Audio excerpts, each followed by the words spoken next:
हमारे सभी दर्शकों को सादर प्रणाम। जय श्री कृष्ण। आज मैं आपको 2021 विवाह मुहूर्त बताने जा रहा हूँ। आज एक स्पेशल मुहूर्त आपको बताने जा रहा हूँ, अबुझ मुहूर्त।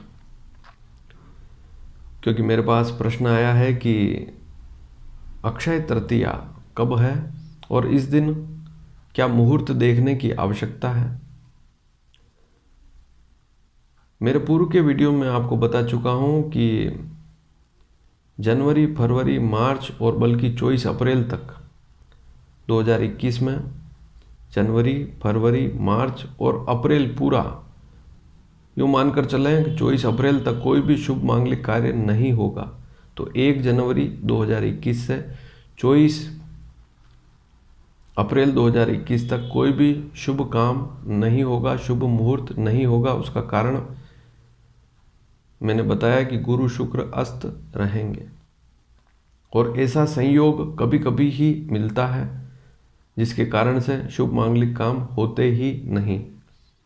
2020 में तो आपने देख ही लिया कि बहुत सी समस्याएं आई है, लेकिन 2021 में भी सारे मुहूर्त 24 अप्रैल के बाद ही मिलेंगे। ऐसी स्थिति में अक्षय तृतीया के मुहूर्त को ना चूकें। लड़के और लड़की की आयु अधिक होने के बाद गुरु शुद्धि और सूर्य की शुद्धि की आवश्यकता नहीं होती है। और यदि आप अक्षय तृतीया के दिन विवाह करते हैं तब तो किसी प्रकार का दोष लगेगा ही नहीं। तो 2021 में 14 मई 2021 को वैशाख मास शुक्ल पक्ष तृतीया है। पंचांगों में यह मुहूर्त नहीं मिलेगा। इसका कारण यह है कि इस दिन सूर्य की संक्रांति भी है। तो पंचांगकार इस मुहूर्त को नहीं देंगे, लेकिन आप इस मुहूर्त को कर सकते हैं। कोई भी शंका वाली बात नहीं है। यह अबुझ मुहूर्त की श्रेणी में आता है, सर्वश्रेष्ठ मुहूर्त की श्रेणी में आता है। इस दिन शुक्रवार और मृगशीर नक्षत्र के योग से सौभाग्यकारी योग बन रहा है। इसका लाभ आप अवश्य लेवें। वैसे तो लोग यह जानते हैं कि बसंत पंचमी, क्योंकि यह प्रश्न भी आ रहा है कि बसंत पंचमी के दिन विवाह करें या ना करें। तो बसंत पंचमी, बडली नवमी, फुलेरा दूज और देव उठनी एकादशी ये अबुझ मुहूर्तों की श्रेणी में नहीं आते हैं। हमारे शास्त्र में अबुझ मुहूर्त केवल 4 ही हैं: चैत्र शुक्ल प्रतिपदा, अक्षय तृतीया, विजयादशमी और कार्तिक शुक्ल प्रतिपदा। ये 4 मुहूर्त ही अबुझ की श्रेणी में आते हैं। तो इसलिए यह बात ध्यान से समझ लें। 14 मई के दिन अक्षय तृतीया है। अक्षय तृतीया का सीधा संबंध है त्रेता युग, सतयुग का आरंभ भी कहते हैं कि इसी दिन हुआ। हयग्रीव नर नारायण भगवान परशुराम का जन्म भी इसी दिन हुआ है। साक्षात विष्णु के अवतार हैं, इसलिए इस दिन भगवान विष्णु की पूजा होती है। विष्णु लक्ष्मी पूजा हवन होते हैं, गरीबों को भोजन कराया जाता है, पितरों को तर्पण किया जाता है, गंगा स्नान किया जाता है। बहुत ही पवित्र दिन है, पुण्य दिन है।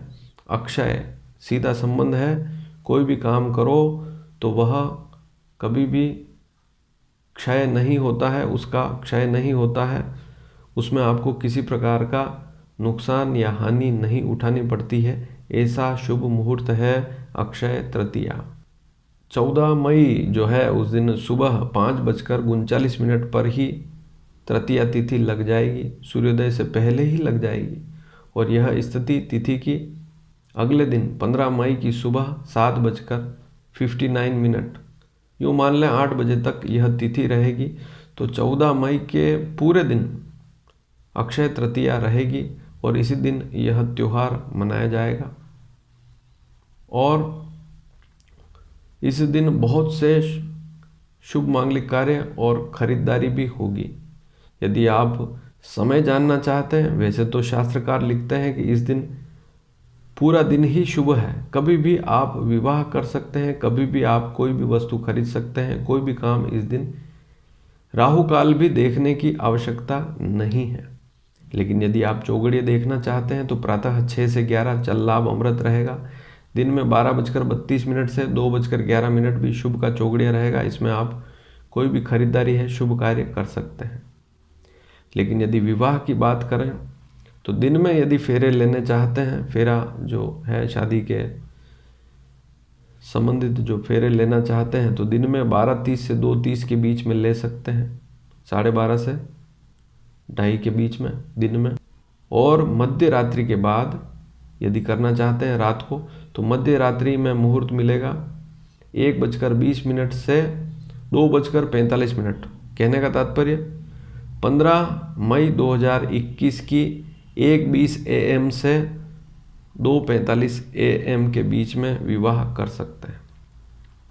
अब बहुत से लोग यह भी सोचेंगे, कुछ लोग विद्वान भी हैं, वे यह समझेंगे कि इस दिन तो चंद्रमा कहीं खराब तो नहीं, क्योंकि वर वधू का चंद्रमा तो देखें कम से कम।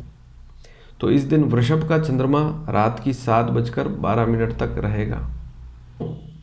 वर और वधू की राशि यदि मिथुन तुला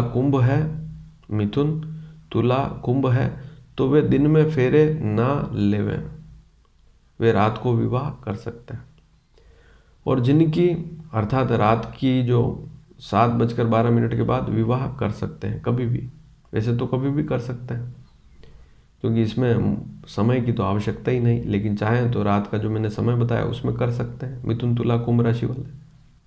और कर्क वृश्चिक मीन राशि वाले यदि अपना चंद्रमा देखना चाहते हैं तो उनका चंद्रमा जो है अशुभ हो जाएगा रात की 7:12 के बाद, इसलिए वे दिन में फेरे ले सकते हैं, गोधूली में भी विवाह कर सकते हैं। भारत में अलग अलग स्थानों पर अलग अलग सूर्यास्त होता है, तो सूर्यास्त का जो समय होता है उसमें से 12 मिनट घटाएं, जो समय आपको प्राप्त होवे वहाँ से लेकर 24 मिनट आप उसमें जोड़ देंगे तो आपके पास गोधूली का समय आ जाएगा। तो गोधूली 24 मिनट की होती है, सूर्यास्त का जो समय होता है उससे आगे पीछे 12-12 मिनट, यह 24 मिनट ही गोधूली कहलाती है। सूर्यास्त से 12 मिनट पहले से लेकर सूर्यास्त के 12 मिनट बाद तक गोधूली वेला कहलाती है। तो इस बात को भी समझ लें कि गोधूली वेला में भी फेरे ले सकते हैं कर्क वृश्चिक मीन राशि वाले। तो यह सारी स्थितियां मैंने आपके सामने रख दी। इस दिन आप समय को भी चाहते हैं तो मैंने आपको बता दिए। यदि आप पहली बार हमारे इस चैनल से जुड़े हैं, देख रहे हैं इस वीडियो को, तो यहाँ पर नीचे सब्सक्राइब का बटन है, उसे अवश्य दबाएं ताकि आपको आने वाले समय में भी महत्वपूर्ण विवाह के मुहूर्त और ज्योतिष से संबंधित जानकारियाँ मिल पाएगी, अन्यथा वे आपको समय पर नहीं मिल पाएगी। इसलिए सब्सक्राइब करना ना भूलें और यदि यह वीडियो आपको पसंद आया हो तो शेयर करना भी ना भूलें। धन्यवाद। जय श्री कृष्ण।